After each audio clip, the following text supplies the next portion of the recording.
Hello kids, how are you all? I hope you all are fine.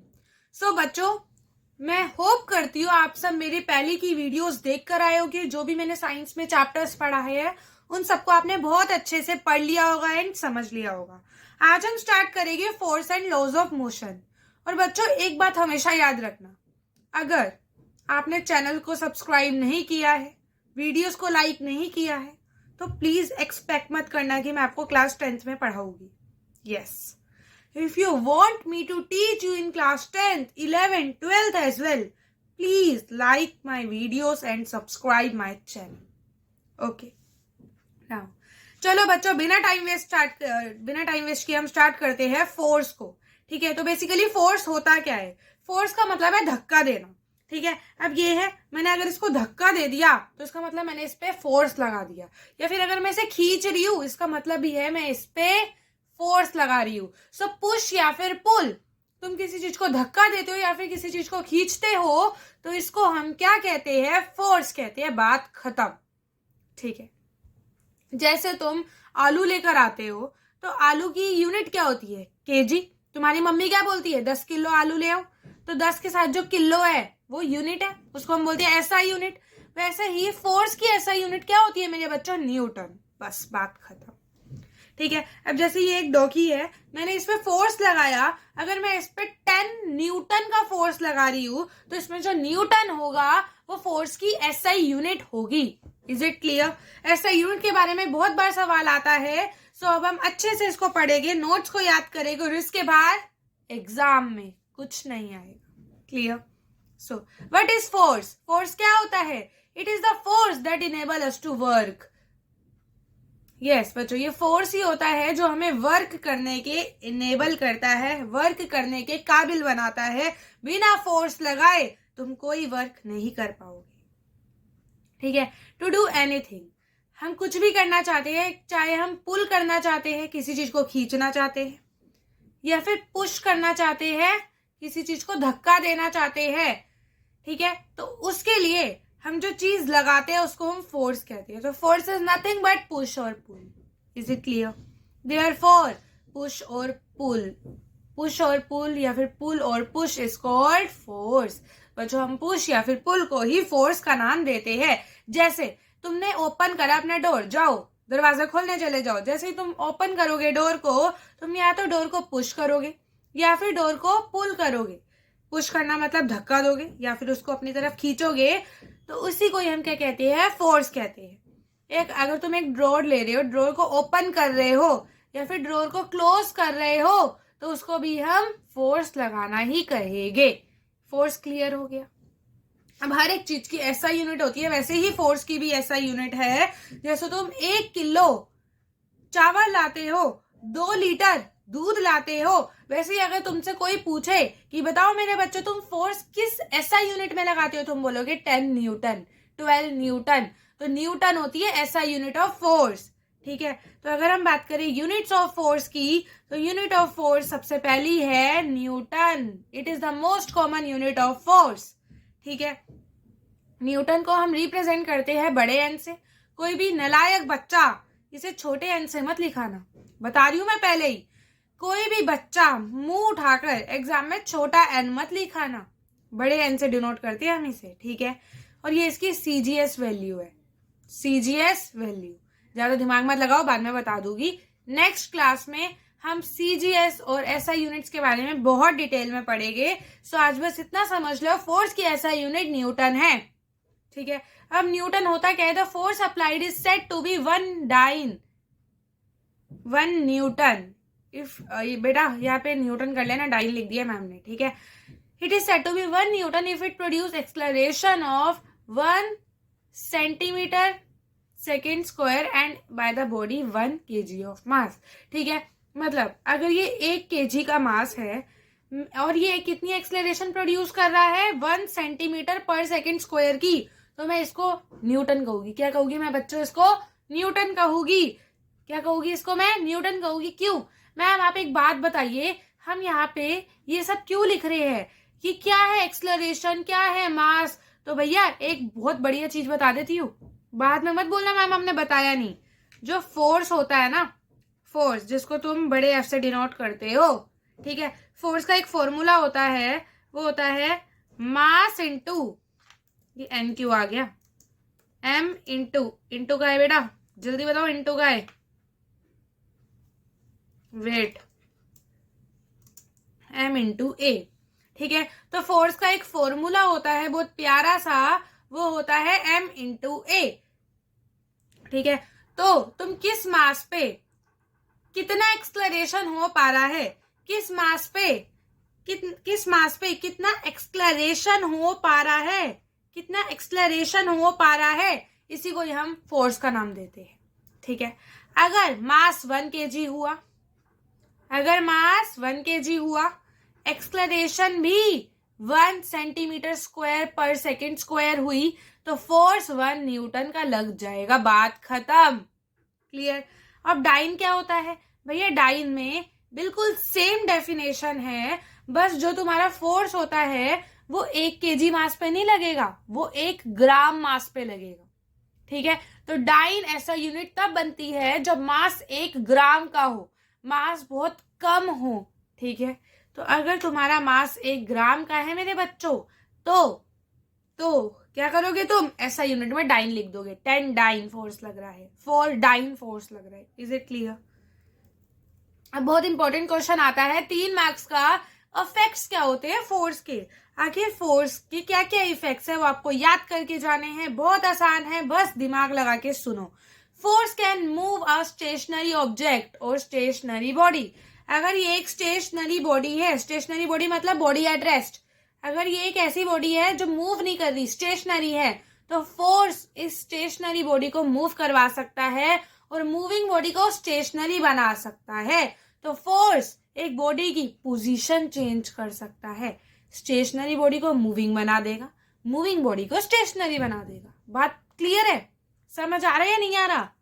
देखो जैसे कि अगर हम बात करें एक फुटबॉल की, या football can be set to move by kicking, तो एक फुटबॉल जो रेस्ट पे है हम उसको मूव करवा सकते हैं bye applying the force in the form of kick. Kick मारना मतलब फोर्स लगाना, ठीक है। तो तुम अगर एक बॉल को मूव करवाना चाहते हो तो तुम किक मार दोगे, फोर्स लगा दोगे और वो बॉल स्टेशनरी से मूविंग हो जाएगी। एग्जाम्पल भी खत्म, बहुत आसान था मैम, ठीक है। अब next point, next effect, force can stop a moving body. अगर ये बॉडी चल रही है तो मैंने फोर्स लगाया और इसको रोक दिया, ठीक है। तो जो एक फोर्स होता है वो मूविंग बॉडी को स्टॉप कर सकता है, स्टेशनरी बॉडी को मूव भी फोर्स कर सकता है, मूविंग बॉडी को स्टॉप भी फोर्स कर सकता है, ठीक है। जैसे कि for example by applying brakes, brake लगा के, ब्रेक भी एक फोर्स है, ब्रेक लगा के तुम एक रनिंग साइकिल को या फिर एक रनिंग व्हीकल को स्टॉप कर सकते हो, clear. Now force can change the direction of moving object. एक मूविंग ऑब्जेक्ट की डायरेक्शन चेंज कर सकता है। अगर मेरा डॉगी यहाँ जा रहा है, मैंने इस पे फोर्स लगाया, ऐसे कर दिया, तो ये इधर डायरेक्शन, इस डायरेक्शन में चलने लग जाएगा। जो फोर्स है वो डायरेक्शन भी चेंज कर सकता है किसी भी बॉडी का। बात समझ आ रही है? For example by applying a force that is by moving handle, जब तुम हैंडल मूव करते हो कार का, the direction of the running bicycle या फिर running car, it can be changed, okay. Similarly by steering, by moving steering, the direction of the running vehicle can be changed. तो basically force क्या क्या कर सकता है अभी तक? मूविंग बॉडी को स्टॉप कर देगा, स्टेशनरी बॉडी को मूव करा देगा, मूविंग बॉडी की डायरेक्शन भी चेंज कर देगा, तो कुछ भी कर सकता है भाई, फोर्स है ये, आम बंदा नहीं है ये कोई, okay. So next point, force can change the speed of the moving object by accelerating. Accelerating मतलब रेसे देना, स्कूटी को एक्सलरेट करते हो, स्कूटी को जो तुम रेस देते हो जिसमें वेलोसिटी चेंज होती है, स्पीड चेंज होती है पर यूनिट टाइम, उसको हम एक्सलरेशन कहते हैं। पढ़कर आए हो तुम, भूलो मत, चैप्टर मोशन में तुम सब पढ़कर आए हो, भूल मत जाना, उड़ा दूंगी तुम्हें, yes. So force can change the speed of moving body by accelerating, the speed of the running vehicle can be increased, or by applying brakes the speed of the running vehicle can be decreased। तो मेरे बच्चों तुम्हारा force एक body की speed को भी change कर सकता है। अगर ये इस स्पीड से चल रहा है, मैं ऐसे इसे फोर्स लगा के धक्का दूंगी और तेज चलेगा, ठीक है। तो फोर्स ही तुम्हारी रनिंग स्पीड को चेंज कर सकता है। Is it clear? Force can change the shape and size of the object. तो बेसिकली ये है मेरा डॉग। अगर मैं फोर्स लगाऊंगी और उसको निचोड़ दूंगी तो शेप चेंज हो गया, साइज चेंज हो गया। तो मेरे बच्चों, कहने की बात ये है कि जो फोर्स होता है वो शेप भी चेंज कर सकता है, साइज भी चेंज कर सकता है किसी भी ऑब्जेक्ट का, किसी भी object. Clear? For example bye hammering, जाओ हथौड़े मारो, किस पे मारोगे? मेटल पे मार लो जाके, ठीक है। It can change into thin sheet. अगर तुम एक मेटल पे हथौड़ा मारते जाओगे मारते जाओगे मारते जाओगे तो वो थिन शीट के अंदर कन्वर्ट हो जाएगा। So by applying the force you are changing the shape and size of the object. Clear? So by hammering a stone it can be broken into pieces. तो बेसिकली जब भी मैं hammer करूंगी मेरा स्टोन छोटे छोटे पीसेस के अंदर टूट जाएगा। अब देखो मेरे बच्चों, दो तरह के फोर्स होते हैं। There are two types of forces. सबसे पहला है बैलेंस्ड फोर्स, दूसरा है अनबैलेंस्ड फोर्स। बैलेंस्ड का मतलब क्या है भैया बताओ? बैलेंस्ड का मतलब क्या है? अगर तुम फोर्स लगा रहे हो एक ऑब्जेक्ट पर, यहां से भी 10 न्यूटन का, यहां से भी 10 न्यूटन का, सो ये ऑब्जेक्ट मूव ही नहीं करेगा। इसको हम बोलेंगे बैलेंस्ड फोर्स। अगर दोनों साइड से सेम काइंड का फोर्स लग जाए, ठीक है, अगर सेम न्यूटन का मैं फोर्स लगा दूं दोनों ही साइड से, तो बेसिकली वो ऑब्जेक्ट मूव ही नहीं करेगा और वो स्टेशनरी रह जाएगा। इसी को ही हम बोलते हैं बैलेंस्ड फोर्स। बात खत्म। यस, इतना सही था बच्चों। बैलेंस्ड फोर्स वो फोर्स होता है जो तुम एक ऑब्जेक्ट पे सेम क्वांटिटी का लगाते हो दोनों साइड से, ठीक है। अब वेट फॉर अ मिनट। देखो बच्चों, ये है, ठीक है। अब अगर मैं इस पे यहां से भी 5 न्यूटन का फोर्स लगाऊं और यहां से भी 5 न्यूटन का फोर्स लगाऊं तो ये मूव नहीं करेगा, ये स्टेशनरी रह जाएगा। This is known as balanced force. इसको हम क्या बोलेंगे मेरे बच्चों? Balanced force. तो बेसिकली ये देखो, ये आपने टग ऑफ वॉर तो देखा होगा, ठीक है। यहां से भी बंदे 300 न्यूटन का फोर्स लगा रहे हैं और उधर से भी बंदे 300 न्यूटन का फोर्स लगा रहे थे। तो दोनों फोर्स बराबर हो गए, कोई गिरा नहीं और यहाँ पे कुछ चेंज भी नहीं हुआ। मतलब ये जो हमारी वायर है वो किसी के पास नहीं गई और दोनों ही फोर्स ने एक दूसरे को कैंसिल कर दिया। 300 न्यूटन का फोर्स इधर लग रहा है, देखो ध्यान से देखना, 300 न्यूटन का इधर लग रहा है, 300 न्यूटन का फोर्स इधर लग रहा है। जब सेम फोर्स लगे अपोजिट डायरेक्शन में तो वो एक दूसरे को कैंसिल मार देते हैं और कोई चेंज नहीं होता पोजीशन के अंदर। तो ये जो वायर होगा उसमें किसी भी तरह का कोई भी चेंज नहीं आएगा। Is it clear? तो देखो मेरे बच्चों, बैलेंस्ड फोर्स के बारे में पढ़ रहे हैं हम फटाफट से।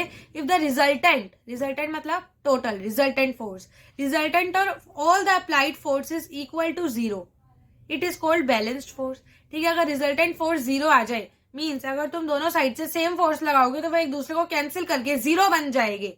तो बेसिकली अगर रिजल्टेंट फोर्स 0 हो जाए तो इसको हम बैलेंस्ड फोर्सेस कहते हैं। एन एग्जाम्पल देते हैं। In the tug of war if both the team, अगर दोनों टीम अप्लाई करे similar magnitude of forces in opposite direction, ठीक है, अगर दोनों टीम ही सेम मैग्नीट्यूड का फोर्स लगाए अपोजिट डायरेक्शन से, so rope does not move in either direction, rope किसी भी डायरेक्शन में मूव नहीं करेगी। This happens because of the balanced force. ये क्यों हुआ? बैलेंस्ड फोर्स की वजह से हुआ, जिसके अंदर रिजल्टेंट अप्लाइड फोर्स ही 0 हो गया था। Is it clear? अब देखो बच्चों, जो बैलेंस्ड फोर्स होते हैं ये do not cause any change of state of the object. भाई ऑब्जेक्ट की स्टेट में कोई चेंज नहीं आता, वो जैसा था वैसा ही रहेगा। ठीक है, balanced force are equal in magnitude. जो बैलेंस्ड फोर्सेस होते हैं वो इक्वल होते हैं मैग्नीट्यूड में। ओके, अगर तुम यहाँ से 10 न्यूटन का फोर्स लगा रहे हो तो यहाँ से भी 10 न्यूटन का लगेगा। यहाँ से 5 न्यूटन का लगा रहे हो तो यहाँ से भी 5 न्यूटन का लगाना पड़ेगा। इसका एक ही मतलब है, जो बैलेंस्ड फोर्सेस होते हैं वो इक्वल होते हैं मैग्नीट्यूड में और अपोजिट होते हैं डायरेक्शन में। ठीक है, ये डायरेक्शन यहाँ की है, ये डायरेक्शन यहाँ की है, तो both direction are opposite to each other. Now balanced forces can change the shape and size of the object. बच्चों बहुत इंपॉर्टेंट पॉइंट है, जो बैलेंस्ड फोर्सेस होते हैं हालांकि उसका मैग्नीट्यूड सेम है, हालांकि वो अपोजिट डायरेक्शन में लग रहे हैं, लेकिन बच्चों balanced forces shape and size of the object को चेंज कर सकते हैं। अगर मैं बैलेंस्ड फोर्स लगाऊं तो हालांकि ये मूव नहीं कर पा रहा, ये एक ही जगह पे है, लेकिन इसका शेप एंड साइज चेंज हो गया। चेंज हो गया या नहीं हो गया? हो गया या नहीं हो गया? पहले क्या था ये और अब क्या है बच्चों, ये समझ आ रही है तुम्हें? तो बेसिकली सब चेंज हो जाता है, ठीक है, सब में शेप एंड साइज चेंज हो जाता है। For example, when the forces are applied from both side over a balloon, ठीक है, अगर तुम एक बैलून ले और दोनों साइड से उस बैलून में फोर्सेज लगाओ, so size and shape of the balloon will get changed. बच्चों साइज एंड शेप दोनों चेंज हो जाएगा बैलून का। So balanced forces can change the shape and size of the object. बात खत्म। अब हम बात करते हैं अनबैलेंस्ड फोर्सेस के बारे में। अनबैलेंस्ड फोर्सेस वो फोर्सेस होते हैं जो इक्वल मैग्नीट्यूड में नहीं लगते और अपोजिट डायरेक्शन में लगते हैं, ठीक है। देखो मेरे बच्चों, अब टग ऑफ वॉर देखना। ये पहला वाला टग ऑफ वॉर में क्या हो रहा है, यहाँ पे भी 300 न्यूटन का फोर्स लगा था। इधर से बंदे 300 न्यूटन से खींच रहे थे और इधर से भी बंदे 300 न्यूटन में खींच रहे थे। तो दोनों 300 से खींच रहे थे, तो फोर्स ने एक दूसरे को कैंसिल कर दिया और जो तुम्हारी रोप थी वो किसी के पास नहीं गई, ठीक है। लेकिन यहाँ पे क्या हुआ, मतलब ये तीनों बंदे 300 न्यूटन से खींच रहे और ये 100 न्यूटन से खींच रहे, तो किसके पास रोप जाएगी? ऑब्वियसली इन लोगों के पास रोप चली जाएगी, क्योंकि इनका फोर्स ज्यादा है और इसका फोर्स कम है। ऊपर वाली कंडीशन बैलेंस्ड फोर्स की थी और नीचे वाली कंडीशन अनबैलेंस्ड फोर्सेस की है।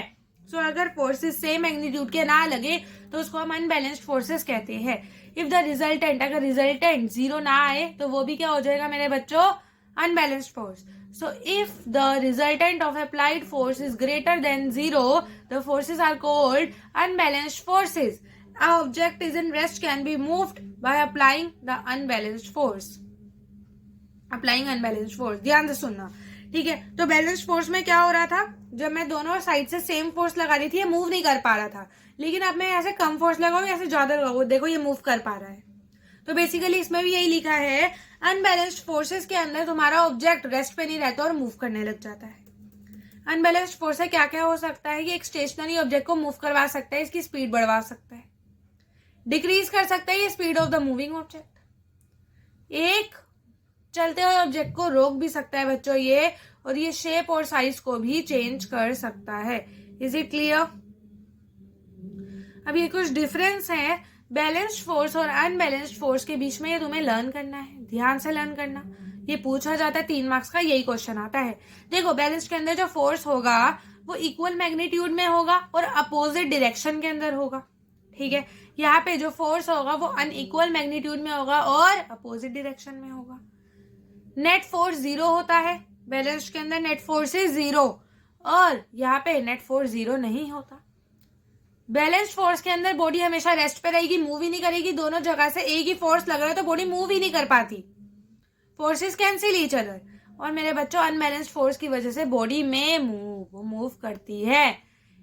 यहाँ पे स्टेट ऑफ रेस्ट और मोशन चेंज नहीं होता, ठीक है। वो रेस्ट पे है तो रेस्ट पे रहेगी, मोशन में है तो मोशन में रहेगी, स्टेट चेंज नहीं होगा। और यहाँ पे स्टेट भी चेंज हो जाता है। आई नो ये टेबल थोड़ी सी उड़ गई है, बट मैंने आपको समझा दिया है तो ये आपको बहुत अच्छे से समझ आ गया होगा। बैलेंस्ड फोर्स और अनबैलेंस्ड फोर्स आई होप आपको बहुत अच्छे से क्लियर हो गए होंगे गाइस।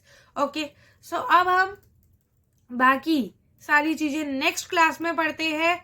नेक्स्ट वीडियो का वेट करिए, तब तक के लिए ओके बाय।